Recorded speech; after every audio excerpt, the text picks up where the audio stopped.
One morning, Percy was impatient. He was wearing a new coat of paint and longed for everyone to see it. The other engines were still dozing, but not Percy. Driver should be here by now. What's he doing? Sleeping, grunted Gordon. But that means I'll be late. The coaches will be waiting, and the passengers will get cross. Rubbish, puffed Henry. It's still early, added James. You just want to show off. No, I don't.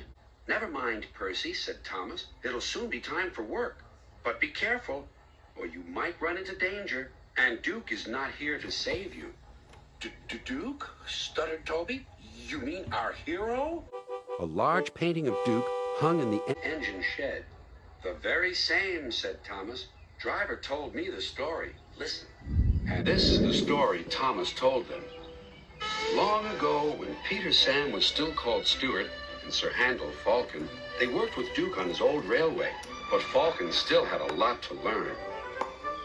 The manager came to see him. Falcon, I'm pleased with your work so far. Now you must learn a difficult part of the line. We call it the mountain road. Falcon was excited. Yes, please, sir. So tomorrow, when you have a new coat of paint, you will go on it. Duke will explain everything. Huh, thought Falcon. Duke's an old fusspot. Next day came. Listen, warned Duke, the mountain road is difficult. I'll lead. No, replied Falcon, I'll lead. How can I learn the route with you lumbering ahead and blocking the view? Suit yourself, said Duke, but never mind the view. Look at the track. The engine set off. Look at the track, puffed Duke. Never mind the view.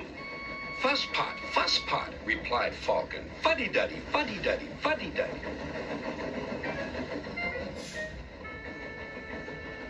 The engine speed grew slower and slower. Don't dawdle, urged Falcon. No hurry, puffed Duke. Soon they approached a tunnel. Falcon didn't like the tunnel. It was curved, and he couldn't see. I want to get out, he sighed.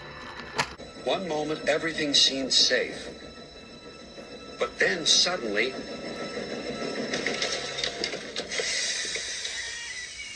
Falcon was derailed and hung dangerously over the edge.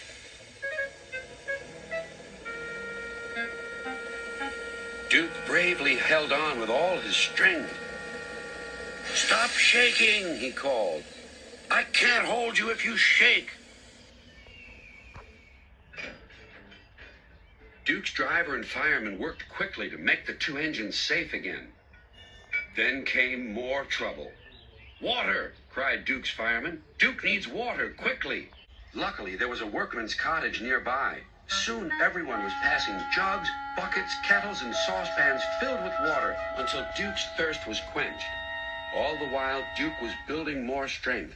At last, with everyone's help, he was able to pull Falcon back onto the rails.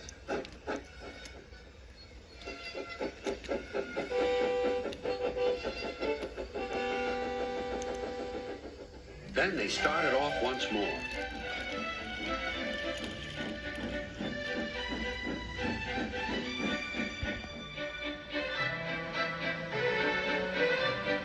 The manager was waiting at the top station. He apologized for the accident. Your Duke, said the passengers, is a hero. He stood firm like a bulldog and wouldn't let go. Falcon was grateful, too. Thank you for saving me, Duke. I don't know why you bothered after I'd been so rude. Oh, well, replied Duke. You just had a new coat of paint. It would have been a pity if you'd rolled down the mountain and spoiled it.